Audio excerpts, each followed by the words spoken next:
a professor of political science at the University of Rochester, is an expert on international conflicts, on how they begin and how they may end.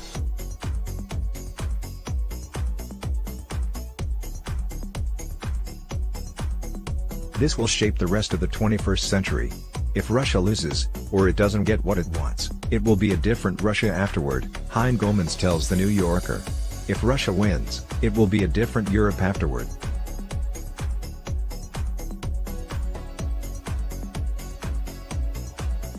He says the hasty withdrawal of Russian troops from northeastern Ukraine is by no means signaling the last stretch of the war.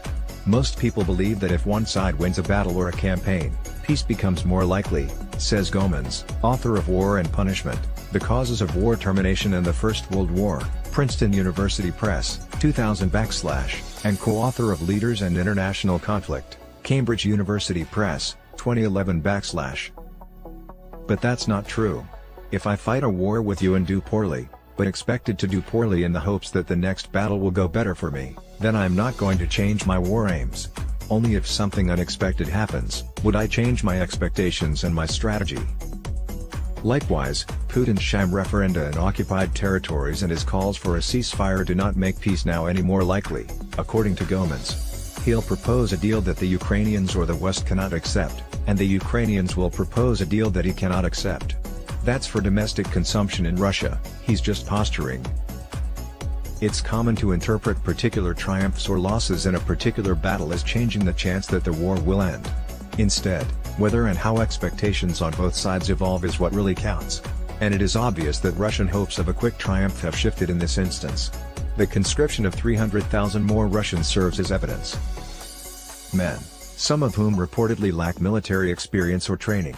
I believe that Russia has grown less optimistic about achieving its initial war objectives. However, killing the enemy is not the end of the matter. You require your adversaries to change their minds. On the other side, Ukraine might now be more upbeat. If such is victory. Because if I fight a war or battle with you and do poorly, but expected to do poorly in the hopes that the next battle will go better for me, then I'm not going to change my war game. Only if something unexpected happened, would I change my expectations and my strategy. That's the fundamental thing. You could sustain a military defeat and still get a better deal.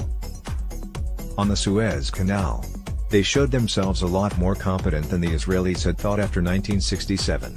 So, you have this weird case where militarily Egypt lost, and still, the Egyptians got a better deal in the end, which was clearly not a military. Plans and ideas to test before their expectations are likely to converge. On Putin's side, he may still expect Europe's unity to crumble and try to force Ukraine to lower its minimum demands, especially if he can freeze them over the winter as a result of the lack of Russian natural gas.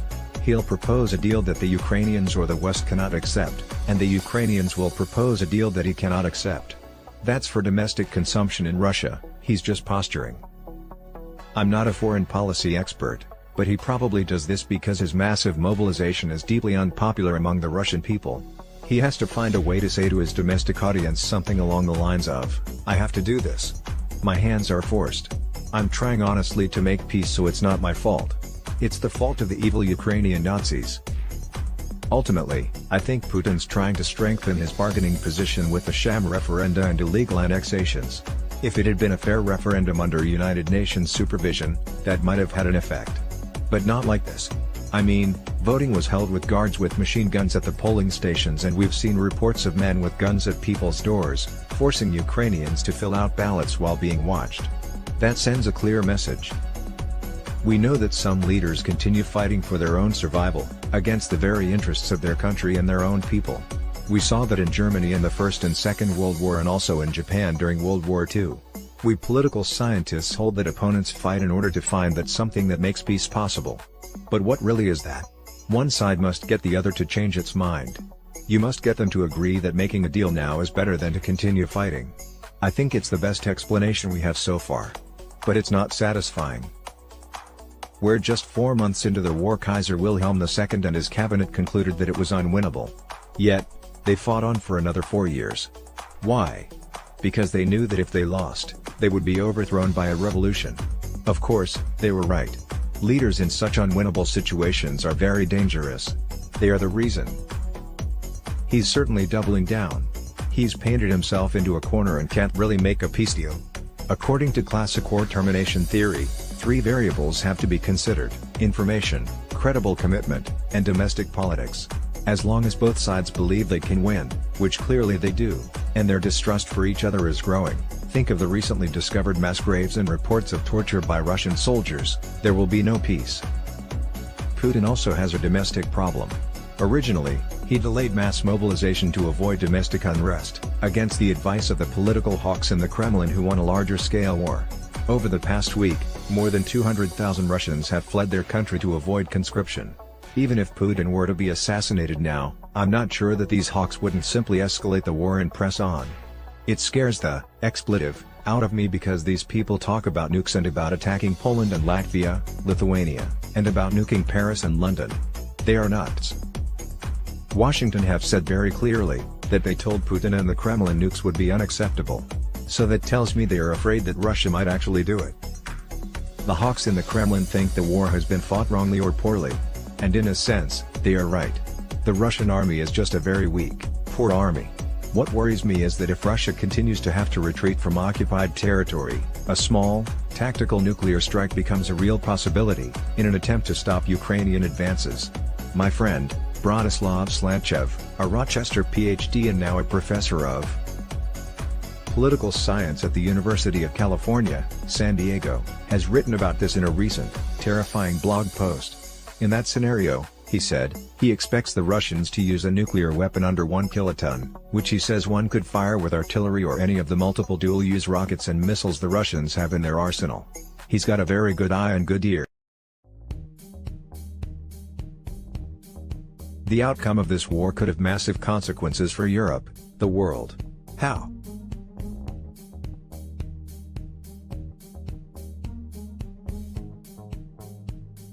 Well, let's start with the worst-case scenario, if Russia wins and Ukraine is dismembered or wiped out. As a result, the whole security infrastructure in Europe would crumble with direct repercussions for NATO, European Union cohesion, Germany, and the Middle East. All these policies that have led to peaceful cooperation will all be thrown out, creating instability in Europe and affect the United States deeply.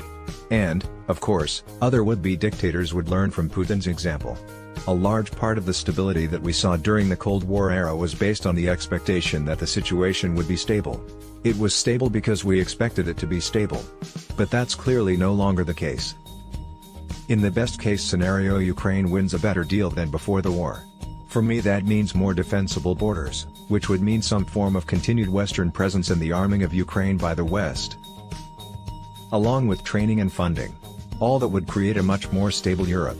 I hope that the extremists in Russia would have learned a lesson and everybody in Europe would be on their guard with respect to Russia for another generation or two. Putin is gambling with Russia's future in both social and economic terms. How is the war in Ukraine affecting Russia, the Russian people? Goemans, Putin is gambling with Russia's future.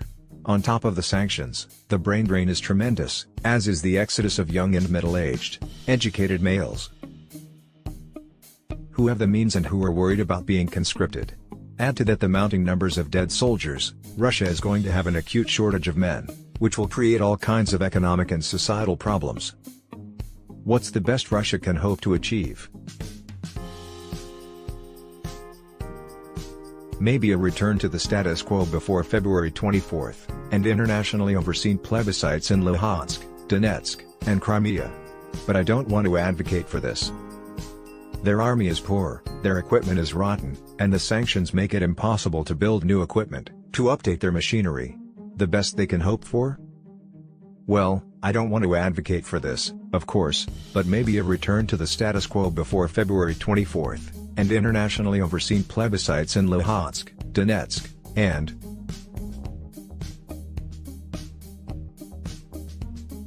Crimea. That's the very best they could get. But I don't think the Ukrainians would ever accept plebiscites in Luhansk and Donetsk in the areas possibly going to Russia. The question is, what would the Ukrainians accept?